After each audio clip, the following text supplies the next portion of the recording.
Hai, selamat datang di channel Penilaian ID, pusat informasi, media edukasi, penilaian, dan properti bersama saya Asti Widyahari. Di video kali ini lebih sharing mengenai kenapa sih penilai properti itu harus paham tentang properti, tentang markup gitu ya, tentang teori-teori investasi, kenapa sih gitu ya. Ini bermula, pertanyaan ini muncul ya pada saat pertama kali terjun ke dunia penilaian.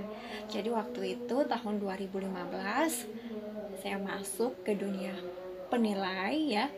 Dunia penilai, dan pada saat itu sedang diadakan, jadi karyawan-karyawan baru diberikan pelatihan semacam ya pelatihan lah ya, diajari gitu oleh senior-senior ya mengenai penilaian, properti, dan sebagainya.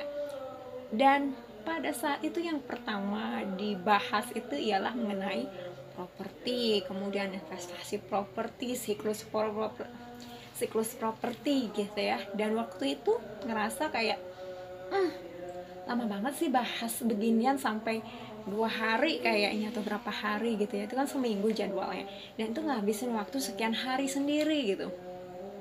Kapan nih bahas tentang nilainya, kan intinya kita itu ingin tahu gimana cara menilai properti ini gitu ya. Kalau yang itulah udah dasar-dasar lah, nggak usah lah dipelajari gitu ya. Ternyata itu sangat berkaitan erat, karena ya pertama memang perlu tahu tentang properti dulu kan.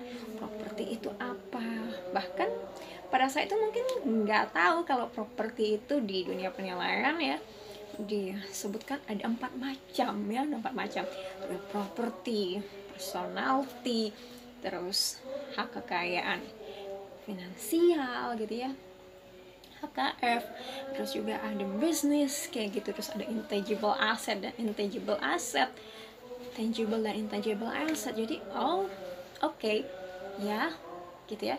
Lalu yang dinilai, yang kita pelajari ini adalah mengenai tangible asset. Oke, tangible asset. Terus yang hari berikutnya belajar mengenai investasi properti. Apa hubungannya investasi sama penilaian properti gitu ya? Aku tuh pengen tahu gimana cara nilai, udah nggak usah lah diberikan pengetahuan yang lain-lain gitu.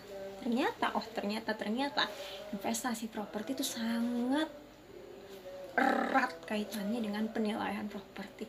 Karena apa? Tolok ukurnya ternyata kalau investasi properti itu lebih kepada kalau ingin investasi properti ya paling basicnya itu adalah tolak ukurnya adalah nilai properti. Misal kita ingin investasi properti, itu properti nilainya 2M, kita bisa beli itu dijual harganya 1,5 M.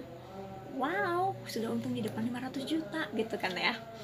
Itu kan dulu belum paham ya, jadi diajari mengenai investasi properti. Investasi properti kayak apa tuh? Misalnya siklus properti, bahwa naik turun gitu kan.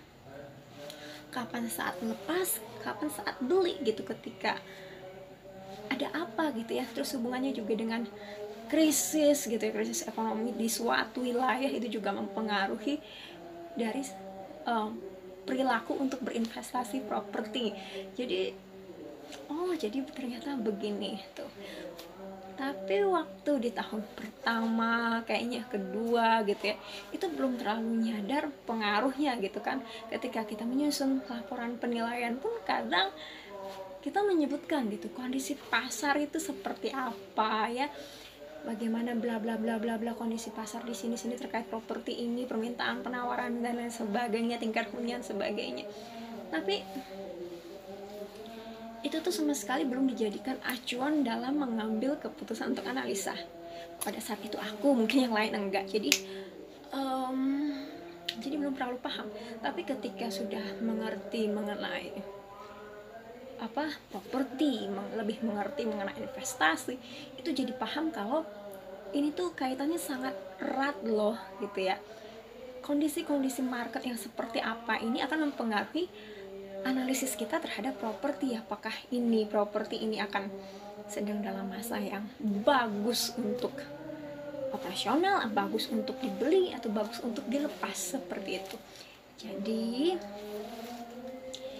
itulah dia sharingnya mengenai kenapa harus paham market properti sebelum menganalisis nilai properti. Sekian video, semoga bermanfaat. Bye.